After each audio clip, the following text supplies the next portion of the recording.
புளிக்கூழ் செய்கிறேன். என் பையன் புளிக்கூழ் கேட்டான்னு பாருங்கள். மாவு அரைச்சி நைஸாக அரைச்சிக்கணும். அரைச்சிக்கிட்டு தண்ணி 1க்கு 2 தண்ணி வச்சு இதை கூழ் கிண்டுறேன். அதுக்கப்புறம் தான் இது மாவு வெந்த பிறகு தான் புளி ஊற்றணும். புளியை திக்காக கரைச்சி கொஞ்சம் ஊற்றி அப்புறம் கடுகு மிளகா கடலப்பருப்பு எல்லாம் தாளிக்கணும்.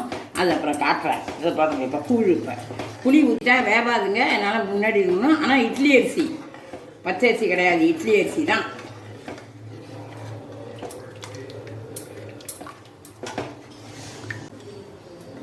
இதை பாருங்கள், கெட்டியாக போகுது பாருங்கள். முதல்ல தண்ணியாக கரைச்சி இதில் ஒரு தண்ணி கொதிக்க வச்சு அதில் ஊற்றணும். ஊற்றி உப்பை போட்டுடணும். இதை பாருங்கள், கெட்டியாகுது பாருங்கள். இது வெந்த பிறகு நல்லா கெட்டியானதும் புளி ஊற்றணும். புளி ஊற்றும் போது காட்டுறேன் பாருங்கள். இதோ இது வெந்துக்கிட்டே இருக்குது பாருங்கள். புளி ஊற்ற போகிறேன். இது நல்லா வேகட்டும். இதை பாருங்கள், கெட்டி ஆகிடுச்சு பாருங்கள். வெந்ததும் நிறமே மாறி போயிட்டு பாருங்கள். நிறம் மாறிடும். இதை அடுத்தது புளி ஊற்ற போகிறத காட்டுறேன். எண்ணெய் வச்சுக்கணும். வானல் வச்சு எண்ணெய் வச்சுருக்கணும். எண்ணெயில் கடுகு மிளகா, கடுகு போடுறேன். காஞ்ச மிளகா போடணும்னு வேண்டியதில்லைங்க. மோர் மிளகா வந்து போட்டிங்கன்னா அதையே தொட்டு சாப்பிட்லாம். காஞ்ச மிளகா போடுறவங்களும் போடலாம். இது மோர் மிளகா போட்டால் அதை தொட்டுக்கலாம் நம்ம. அதுக்காக அதை போடுறது.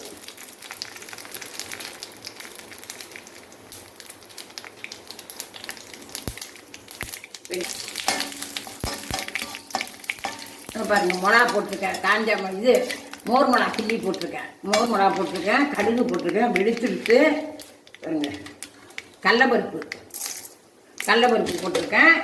இது வறுபட்டதும் இது வறுபட்டதும் இது பாருங்கள். இது மஞ்சத்தூள், கருவேப்பிலை அதுக்கானது, மஞ்சத்தூள், ஒரு சிட்டிகை மஞ்சத்தூள் எல்லாம் போட்டுவிட்டேன். புளி தண்ணி ஊற்ற போகிறோம் பாருங்க. இதில்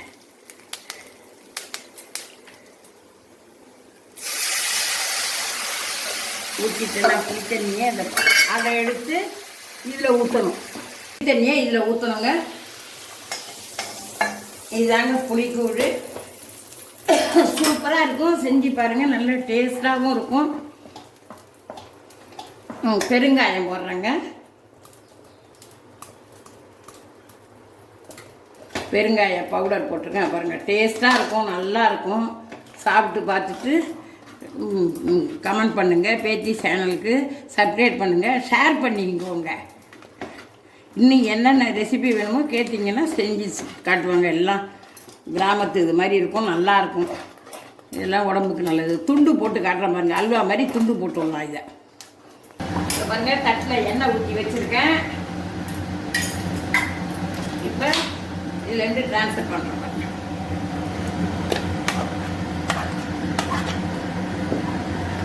அப்படிங்களா, ஒட்டாத அப்படியே டபக்குன்னு விழுந்துடும்.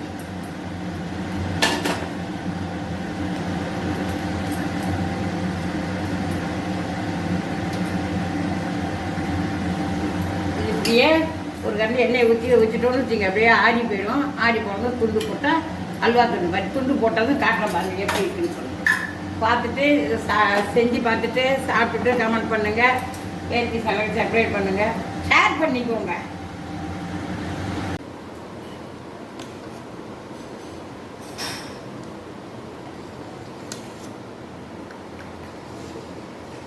இந்த பாருங்கள், இந்த மாதிரி துண்டு போடணும். காட்டினா அது போட்டு இந்த மாதிரி ஊற்றி ஆடினதும் இந்த மாதிரி அல்வாவுக்கு துண்டு போடுற மாதிரி நம்ம போட்டு எடுத்து வச்சுக்க வேண்டியது தான். அதை நல்லாயிருக்கும். சாப்பிட்டு பார்த்துட்டு சொல்லுங்கள். அதை எடுத்து காட்டுற பாருங்க. இப்போ இந்த பாருங்கள், அழகாக வருது பாருங்கள். அப்படியே நம்ம எந்த ஷேப் வேணாலும் நம்ம போட்டுக்கலாம். இதை பாருங்கள், அல்வா துண்டு மாதிரி இருக்குது பாருங்கள். நல்லா வழவழன்னு வெந்திருக்கும். நல்லா சாப்பிட்டு பாருங்கள். இதுக்கு மிளகாப்பொடி தொட்டுக்கலாம், எது வேணாலும் தொட்டு சாப்பிட்லாம், சும்மாவும் சாப்பிடலாம். இதை பாருங்கள், 2 நாள் கூட வச்சுக்கலாங்க. நல்லா இருக்குது. போட்டு சாப்பிட்டு நம்ம இது மாதிரி சாப்பிட்டு பாருங்கள். சாப்பிட்டு பார்த்துட்டு நீங்கள் சொல்லுங்கள் செஞ்சு.